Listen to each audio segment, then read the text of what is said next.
Praise Lord. നിങ്ങളെ എല്ലാവരെയും blessed മോർണിംഗിലേക്ക് യേശുക്രിസ്തുവിന്റെ നാമത്തിൽ സ്വാഗതം ചെയ്യുന്നു.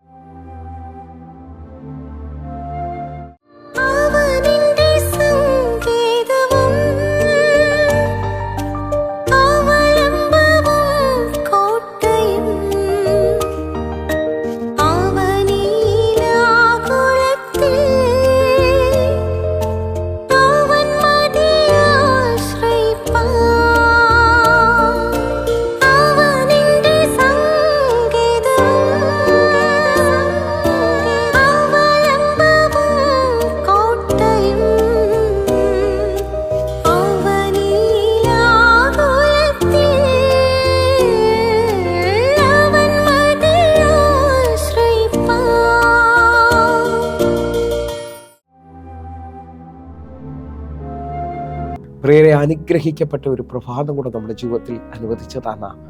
വലിയവനായ ദൈവത്തെ നമുക്ക് ഒരുമിച്ച് ചേർന്ന് നന്ദി പറയാം. എത്ര പേർ പറയും, ഞാൻ നിന്നതല്ല, എൻ്റെ ദൈവം എന്നെ നിർത്തിയതാണ്. ഒന്നുകൂടെ പറഞ്ഞു കഴിഞ്ഞാൽ 2025 നവംബർ മാസം 6-ാം തീയതി വരെയും എന്നെയും എൻ്റെ കുടുംബത്തെയും കണ്ണിലെ കൃഷ്ണമണി പോലെ സൂക്ഷിക്കുകയും വിടുവിക്കുകയും ചെയ്ത വലിയവനായ ദൈവത്തിന് നന്ദി പറഞ്ഞുകൊണ്ട് ഈ പ്രഭാത ചിന്തയിലേക്ക് നമുക്ക് ഒരുമിച്ച് അടുത്തു വരാം.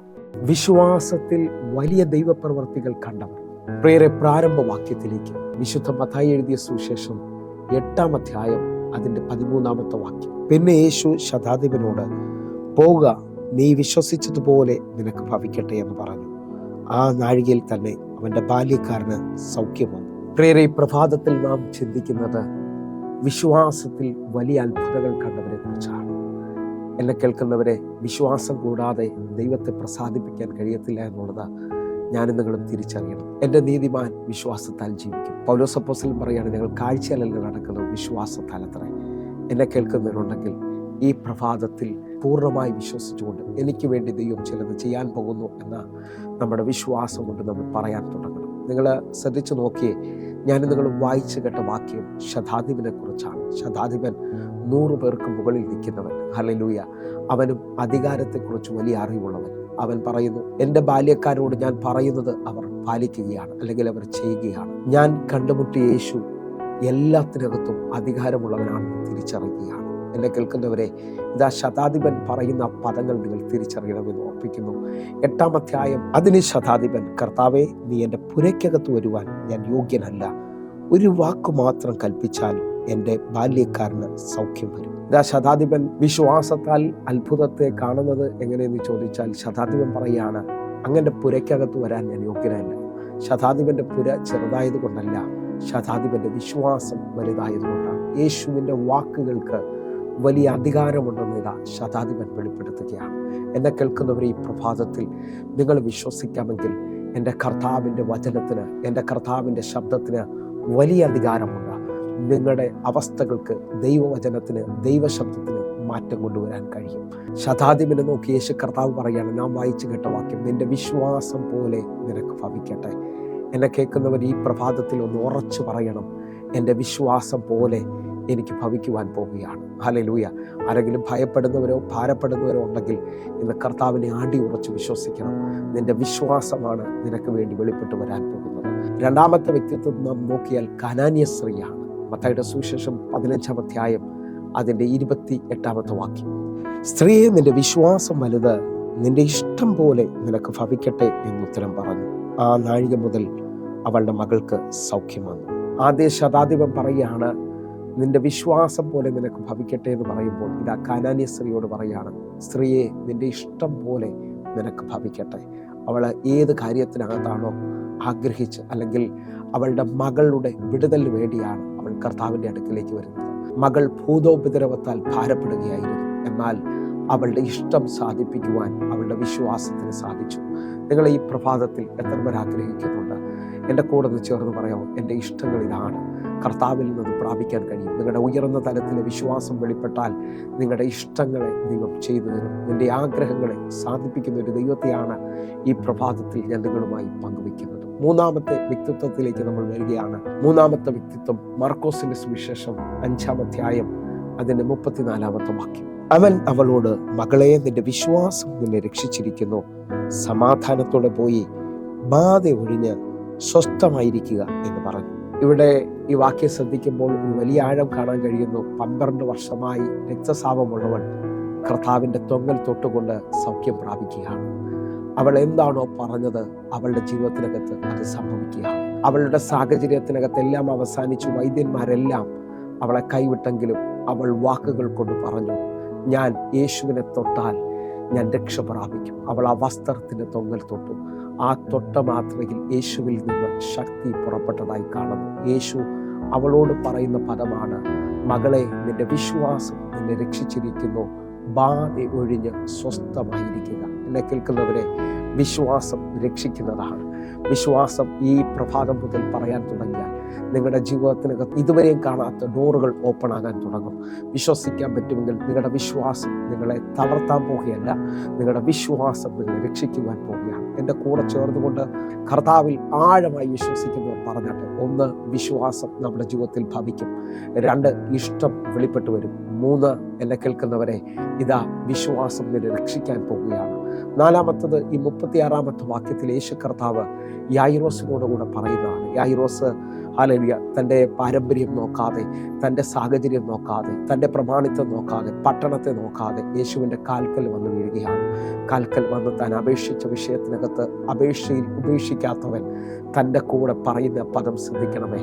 താൻ പ്രാർത്ഥനയിൽ യേശുവുമായി തൻ്റെ ഭവനത്തിലേക്ക് പോകുമ്പോൾ വീട്ടിൽ നിന്ന് ആൾ വന്ന് പറയുകയാണ്, എല്ലാം അവസാനിച്ചു കഴിഞ്ഞു, എല്ലാം തീർന്നു കഴിഞ്ഞു. പക്ഷെ നിങ്ങൾക്ക് ഒരുമിച്ചൊന്ന് വിശ്വസിക്കാൻ പറ്റുമെങ്കിൽ ഇതാ യേശു കർത്താവ് യായിറോസിനോട് പറയുകയാണ്. 36-ാമത്തെ വാക്യം, മാർക്കോസിന്റെ സുവിശേഷം 5-ാം 36-ാമത്തെ വാക്യം. യേശു ആ വാക്ക് കാര്യമാക്കാതെ പള്ളിപ്രമാണിയോട് ഭയപ്പെടേണ്ട, വിശ്വസിക്കുക മാത്രം ചെയ്യുക എന്ന് പറഞ്ഞു. നിങ്ങൾ നോക്കേ, യേശു കർത്താവ് ഇതാ പള്ളിപ്രമാണിയോട് പറയുകയാണ്, അല്ലെങ്കിൽ യായിറോസിനോട് പറയുകയാണ്, നീ ഭയപ്പെടേണ്ട, വിശ്വസിക്കുക മാത്രം ചെയ്യുക. അവസാനിച്ചെന്ന് പറയുന്ന ഒത്തിരി വിഷയങ്ങളില്ലേ, തീർന്നെന്ന് പറയുന്ന ഒത്തിരി വിഷയങ്ങളില്ലേ, ഇതാ 4-ാമത്തെ തലം ഞാൻ നിങ്ങളോട് വിളിച്ചു പറയുന്നു. നിങ്ങൾ വിശ്വസിക്കാൻ പറ്റുമെങ്കിൽ തീർന്ന ചില മേഖലകളിൽ, അവസാനിച്ച ചില മേഖലകളിൽ ഇന്ന് വലിയ വഴികൾ തുറക്കാൻ പോവുകയാണ്. വലിയ അത്ഭുതങ്ങൾ സംഭവിക്കാൻ പോവുകയാണ്. പച്ചവെള്ളത്തെ വീഞ്ഞാക്കിയ, ഒഴിഞ്ഞ പടകിനെ നിറച്ച, മരിച്ച ലാസറിനെ നാറ്റം വെച്ചവനെ 4-ാമത്തെ ദിവസം വിളിച്ച് അത്ഭുതത്തോടെ പുറത്തു കൊണ്ടുവന്നവൻ നിന്റെ ജീവിതത്തിനകത്തും അവസാനിച്ചെന്ന് പറയുന്ന ചിലത് ഈ പ്രഭാതത്തിൽ വിളിച്ചു പുറത്തു കൊണ്ടുവരാൻ പോവുകയാണ്. എന്നെ കേൾക്കുന്നവർ, ഈ 4 തലങ്ങൾ നമ്മൾ തൊടുമ്പോൾ യേശു കർത്താവ് എന്നോട് നിങ്ങളോട് പറയുകയാണ്, ആത്മാവിൽ നിറഞ്ഞാൽ പരിശുദ്ധാത്മാവിൻ്റെ സഹായത്തിൽ ജീവിക്കാൻ പറ്റുമെങ്കിൽ യേശു ചെയ്തതിനേക്കാൾ വലിയ അത്ഭുതങ്ങൾ നിങ്ങൾക്ക് ചെയ്യുവാൻ കഴിയും. ഇന്ന് എന്നെ കേൾക്കുന്നവരെ, പരിശുദ്ധാത്മാവിൻ്റെ സഹായം, പരിശുദ്ധാത്മാവാണ് നമ്മെ നിത്യത വരെ മുദ്രയിട്ടിരിക്കുന്നത്, പരിശുദ്ധാത്മാവാണ് നമ്മെ വഴി നടത്തുന്നത്. അങ്ങനെ വിശ്വസിക്കുന്ന ഓരോ ദൈവമക്കളും എൻ്റെ കൂടെ ചേർന്നുകൊണ്ട് ഈ വാക്യത്തെ നമ്മൊന്ന് ചേർന്ന് വായിച്ചുകൊണ്ട് നമുക്ക് ഒരുമിച്ച് വിശ്വസിക്കാം. വലിയ വാതിൽ തുറക്കാൻ പോകും. യോഹന്നാന്റെ സുവിശേഷം 14-ാം അധ്യായം അതിൻ്റെ 12-ാമത്തെ വാക്യം. ആമേൻ ആമേൻ, ഞാൻ നിങ്ങളോട് പറയുന്നു, ഞാൻ ചെയ്ത പ്രവൃത്തി എന്നിൽ വിശ്വസിക്കുന്നവനും ചെയ്യും. ഞാൻ പിതാവിൻ്റെ അടുക്കൽ പോകുന്നത് കൊണ്ട് അതിൽ വലുതും അവൻ ചെയ്യും. ഈ വാക്യം നാം ശ്രദ്ധിക്കുമ്പോൾ തന്നെ റോമാലേഖനം 12-ാം അധ്യായം 3-ാമത്തെ വാക്യം പറയാണ്, വിശ്വാസത്തിൻ്റെ അളവ് പങ്കിട്ടതുപോലെ. എന്നെ കേൾക്കുന്നവരെ, ഓരോ വ്യക്തികളുടെ മേളിലും വിശ്വാസത്തിൻ്റെ അളവിന് വ്യത്യാസമുണ്ട്. ഞാൻ നിങ്ങളും വായിച്ചു കേട്ട 4 വ്യക്തിത്വങ്ങളെ കുറിച്ച് കേട്ടു. ഈ പ്രഭാതത്തിൽ അധികം വിശ്വസിക്കാൻ പറ്റുമെങ്കിൽ നിങ്ങളുടെ മുമ്പിൽ നിൽക്കുന്ന മലയെ നിങ്ങൾക്ക് നീക്കുവാൻ കഴിയും. നിങ്ങളുടെ മുമ്പിൽ നിൽക്കുന്ന കാട്ടത്തിയോട് കടലിൽ പോയി ചാടുവാൻ പറഞ്ഞാൽ സംഭവിക്കും. നിങ്ങൾ വിശ്വസിക്കാൻ പറ്റുമെങ്കിൽ എൻ്റെ കൂടെ ചേർന്നുകൊണ്ട് അസാധ്യമെന്ന് പറഞ്ഞ് മുമ്പോട്ട് വിടത്തില്ലെന്ന് പറഞ്ഞ് മലകളെ നീക്കുന്നൊരു വിശ്വാസം ആത്മാവ് നിങ്ങളുടെ ഉള്ളിൽ തരുവാൻ പോവുകയാണ്. ഞാൻ ചെയ്ത പ്രവൃത്തികളെക്കാൾ വലിയത് നിങ്ങൾ ചെയ്യുമെന്ന് പറയുമ്പോൾ വിശ്വാസത്തിൽ ഒരുമിച്ച് എൻ്റെ കൂടെ ചേർന്നുകൊണ്ട് പറയണം, ഇതുവരെയും നടക്കാത്തൊരു ഭയങ്കര ദൈവപ്രവൃത്തി എൻ്റെ ലൈഫിൽ ഇന്ന് ഈ പ്രഭാതത്തിൽ സംഭവിക്കാൻ പോവുകയാണ്. നിൻ്റെ ജീവിതത്തിനകത്ത് ഇതുവരെയും തടഞ്ഞു നിന്ന, ഇതുവരെയും തുറക്കത്തിൽ എന്ന് പറഞ്ഞ അസാധാരണമായത് എന്തോ ഒന്ന് ഈ മിനിറ്റിൽ ദൈവം ചെയ്യാൻ പോവുകയാണ്. കാരണം നീ വിശ്വസിക്കാൻ പറ്റുമെങ്കിൽ അവൻ മരണത്തെ ജയിച്ച് ഉയർത്തെഴുന്നേറ്റവനാണ്. ആ ഉയർപ്പിൻ്റെ ശക്തിയിൽ വിശ്വസിക്കാൻ പറ്റുമെങ്കിൽ ഇതാ കല്ലുകൾ ഉരുണ്ടു നീങ്ങാൻ പോവുകയാണ്. പോവുകയാണ്. ആ തടസ്സങ്ങൾ പൊട്ടിമാറാൻ പോവുകയാണ്. വിശ്വാസത്തിൻ്റെ അളവ് വർദ്ധിക്കട്ടെ. ഹല്ലേലൂയ. ദ മെഷർ ഓഫ് ഫെയ്ത്ത് എന്നാണ് ഇംഗ്ലീഷിൽ കൊടുത്തിരിക്കുന്നത്. നിങ്ങളുടെ അളവുകൾക്ക് വ്യത്യാസമുണ്ടാകട്ടെ. ഈ പ്രഭാതം മുതൽ ഒരു ഉയർന്ന തലത്തിലേക്ക് നിങ്ങൾ കാൽവയ്ക്കാൻ പോവുകയാണ്. എൻ്റെ കൂടെ ചേർന്നുകൊണ്ട് പറഞ്ഞു, പരിശുദ്ധാത്മാവിൻ്റെ സഹായത്താൽ വലിയ ദൈവപ്രവർത്തികൾ നിങ്ങളുടെ ജീവിതത്തിൽ സംഭവിക്കാൻ പോകുന്നു. നിങ്ങളുടെ അവസ്ഥകൾക്ക് ദൈവം മാറ്റം തരാൻ പോവുകയാണ്. കണ്ണുകളൊന്ന് അടയ്ക്കാം, നമുക്ക് ഒരുമിച്ചൊന്ന് പ്രാർത്ഥിക്കാം.